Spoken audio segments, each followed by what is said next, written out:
بتا چکا ہوں، ایک امر ہے، ایک نہیں، اور ایک مطلق اور ایک مقید. یہ کل کا سبق تھا. امر قول القائل لغیرہ افعل علی سبیل الاستعلاء، یعنی کسی کو یہ کہنا کہ تو یہ کام کر اس اعتبار سے کہ کروانے والا مرتبے میں بڑا ہو اس سے جس سے وہ کام کیا جاتا ہو. ٹھیک ہے نا.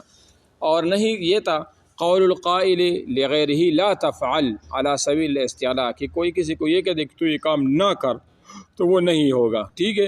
اور مطلق وہ ہے، مطلق کی تعریف میں نے بتا دی تھی کہ مطلق وہ ہوتا ہے جو صرف ذات پر دلالت کرے، اور مقید وہ ہوتا ہے جو صرف ذات کے ساتھ کسی وصف پر بھی دلالت کرے. اور ان دونوں کی مثال، مطلق کی مثال جیسے رجل، آدمی، مسجد، شہر، اور کوئی اور ایسا نام جس میں کوئی قید نہ ہو. اور مقید کی مثال جیسے میں کہہ دوں شاہ فیصل مسجد، اور میں کہتا ہوں کہ خوبصورت آدمی، یا میں کہتا ہوں کہ عالم آدمی، یا میں کہہ دوں کہ خوبصورت شہر، یا میں کہہ دوں کہ کوئی اور ایسا وصف میں بتا دوں تو وہ پھر مقید ہوگا. بات آ رہی نا سمجھ میں؟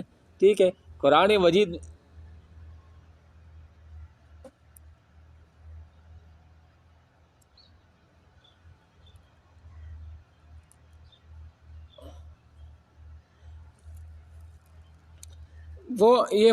یہ مطلق کا اجرا جو ہے نا، مطلق کا اجرا ہر جگہ پر ہو سکتا ہے. مثال کے طور پر آپ جس طرح رمضان کے قضا روزے ہیں تو وہ مطلق اس کی قضا ہوتی. مطلق کا مطلب یہ ہے کہ وہ کس کے لیے کوئی خاص وقت تو نہیں ہوتا کہ آپ نے اس مہینے کے اندر ان کی قضا کرنی ہے. اگر کوئی خاص مہینہ نہیں ہے قضا کے لیے، مطلب پورا سال آپ نے کیا کرنا ہے اس کی قضا کر سکتے. ہاں کچھ چند دن ایسے جیسے ایام تشریق کے عیدین کے دن ہے وغیرہ وغیرہ، اس میں روزہ رکھنا کیا ہے وہ مکروہ ہے. تو سوائے اس کے تو آپ تقریباً اس کو ادا کر سکتی ہو.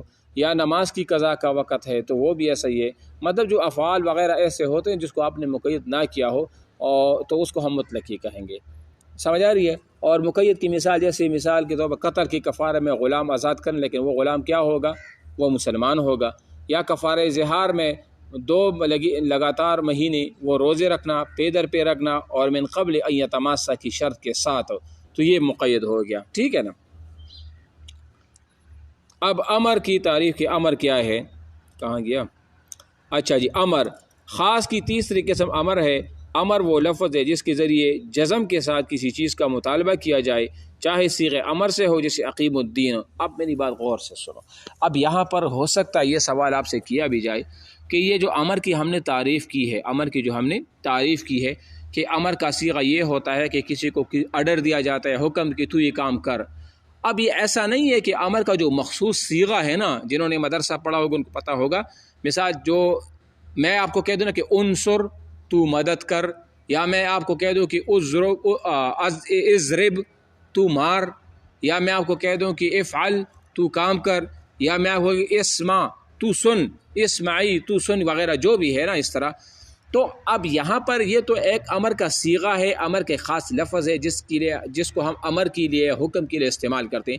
لیکن اصول فقہ میں ایسا نہیں ہے کہ ہر جگہ پر کوئی ایک صیغہ، کوئی خاص لفظ ہوگا جس کو ہم امر کے لیے ہم استعمال کریں گے. ایسا نہیں ہے، بلکہ کبھی کبھی پورا جملہ بھی جو ہے نا وہ امر کا کام کرتا ہے. پورا جملہ بھی جو ہے نا وہ ایک حکم کا کام وہ کر لیتا ہے. وہ کیسے؟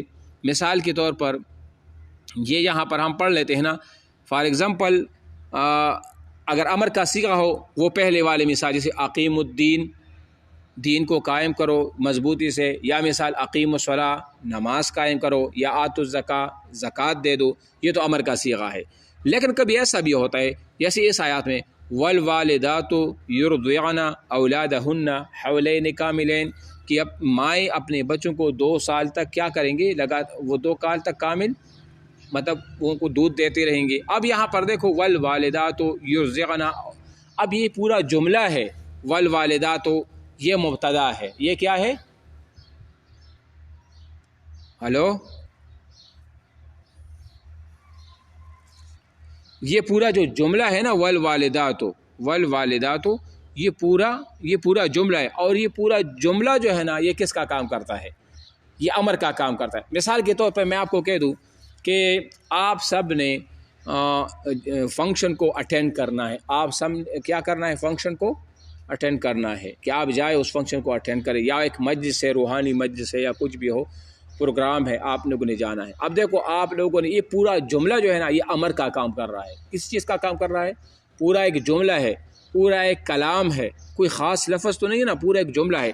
اس کو آپ مختلف الفاظ سے اس کو تعبیر بھی کر سکتی ہو. ٹھیک ہے، میں آپ کو یہ بھی کہ آپ نے وہاں جانا ہے اور آپ نے کلاس اٹینڈ کرنی ہے، اور میں آپ کو یہ بھی کہہ سکوں کہ آپ نے وہاں جانا ہے اور آپ نے وہاں حاضری لگانی ہے. مطلب حاضری کس لیے لگانی ہے اور وہاں جانا کیوں ضروری ہے؟ ظاہری بات ہے وہاں پر کوئی کلاس ہوگی، کوئی فنکشن ہوگا وغیرہ اسی طرح. تو کبھی کبھی پورا جملہ جو ہوتا ہے، کلام جو ہے نا، وہ امر کا کام کرتا ہے. ٹھیک ہے، اب دیکھو امر اصل میں وجوب کو بتلانے کے لیے آتا ہے سوائے اس کی کہ کوئی قرینہ موجود ہو. یہ پہلے میں بتا چکا تھا، اب دوبارہ ہم پڑھ لیتے ہیں کہ امر کا جو صیغہ ہوتا ہے اگر وہ مطلق امر ہو، وہ کون سا ہو؟ مطلق امر ہو، اور اس مطلق امر کے علاوہ کوئی قرینہ بھی نہ پایا جائے، کوئی علامت بھی نہ پائی جائے، تو وہاں پر ہم اس کو کیا کریں گے؟ وجوب کی لے لیں گے. کس کی لے لیں گے؟ وجوب کے لیے وہ ہم لیں گے. مثال کے طور پر حدیث میں آپ علیہ السلام فرماتے ہیں کہ اوفر اللحى خالف المشرکین، اوفر اللحى وقف الشوارب، کہ مشرکین کے مخالفت کرو، دہاڑیوں کو بڑھاؤ اور مونچھوں کو پس کرو، یعنی کم کرو. یا مثال کے طور پر ایسے بہت سی احکامات ہیں جس کے مقابل میں مخالف میں کوئی دلیل نہیں پائی جاتی، تو وہاں جو امر ہوگا وہ وجوب کے لیے ہوگا. بات سمجھ آ رہی ہے نا؟ تو یہاں پر بھی ایسا ہے کہ مطلق امر جو ہے نا وہ وجوب کے لیے آتا ہے. یہ بہت ہی امپورٹنٹ سوال ہے. اگر آپ سے پوچھی ہوئے نا کہ مطلق امر کس کے لیے آتا ہے، یا اگر آپ سے یہ پوچھے کہ امر کا تقاضا کیا ہے، حکم کیا ہے، یا اس کا تقاضا کیا ہے، تو آپ کہو گے کہ سر مطلق امر کا تقاضا یہ ہے، حکم یہ ہے کہ یہ وجوب کے لیے آتا ہے. ہاں اگر کہیں پر سنت ہونے کی قرینہ پایا جائے، یا مثال کے طور پر مباح ہو یا اس طرح مستحب ہونے کا قرینہ پایا جائے، تو آپ کیا کریں؟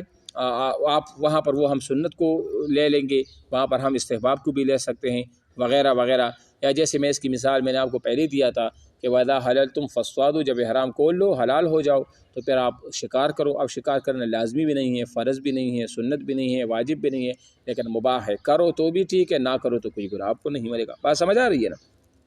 اچھا جی، اچھا اب دیکھو یہاں امر سے وجوب کا معنی مراد نہ لیا جائے. ایسی صورت میں اباحت اور استحباب کے معنی بھی ہو جاتے ہیں. جیسی مثال کلو وشربو، اللہ تعالیٰ قرآن مجید میں فرماتے کلو وشربو، کھاؤ اور پیو. تو کیا کھانا اور پینا جو اللہ تعالیٰ کا حکم ہے اور یہ قرآن مجید میں وارد ہوا ہے، تو ہم کیا کہیں گے؟ ہم سب کھائیں گے اور پئیں گے، بھلے ہمارا پیٹ بھی بھر جائے، ہم سیر ہو جائے، ہمارے اندر کوئی جگہ بھی نہ ہو، اور ہم کہتے ہیں کہ نہیں ہم نے تو کھانا بھی ہے اور پینا بھی ہے، یہ تو اللہ کا حکم ہے اور یہ تو امر ہے اور یہ تو واجب ہے، واجب کو ترک کرنا گناہ ہے. تو ہم کہیں گے خدا کی بندی یہاں پر امر مطلق امر نہیں ہے، امر وجوب کے لیے نہیں ہے، بلکہ یہاں امر کس کے لیے ہے؟ کس کے لیے؟ اباحت ہے. یعنی کلو وشربو، کھاؤ، اگر آپ کا دل کرے تو کھا لو، اگر آپ کا دل جو ہے نا وہ کیا کرے، نہ کرے تو بے شک آپ نہ کھاؤ. ہاں کبھی کبھی ایسا ہو جاتا ہے کہ قرینی کی وجہ سے وہاں کھانا واجب ہو جاتے. ایسی کون سی مثال ہوگی آپ کے ذہن میں ہے کہ جہاں پر ہم کہہ دیں کہ ویسے کھانا اور پینا یہ تو مباح ہے، کھاؤ تو بھی ثواب نہیں، نہ کھاؤ تو کوئی گناہ نہیں ہے. کوئی ایسی کنڈیشن میں آپ مجھے بتا سکتے ہیں کہ جہاں کھانا وہ واجب ہو اور وہ امر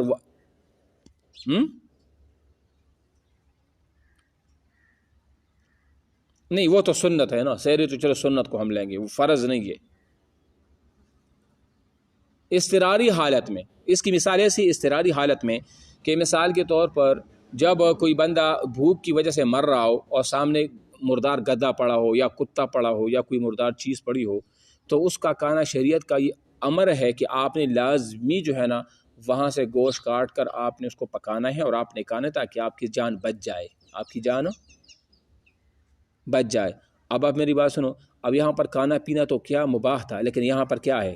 اب یہاں پر فرض ہے، واجب ہے کہ آپ نے یہاں پر اس مردار گدھے کا گوشت بھی کھانا ہے، آپ نے کتے کا بھی گوشت کھانا ہے، آپ نے حرام چیز جو ہے نا وہ کھانی ہے تاکہ آپ کی جان جو ہے نا وہ بچ جائے، کیونکہ جان کو بچانا کیا ہے؟ یہ لازمی ہے. بات سمجھ آ رہی ہے نا؟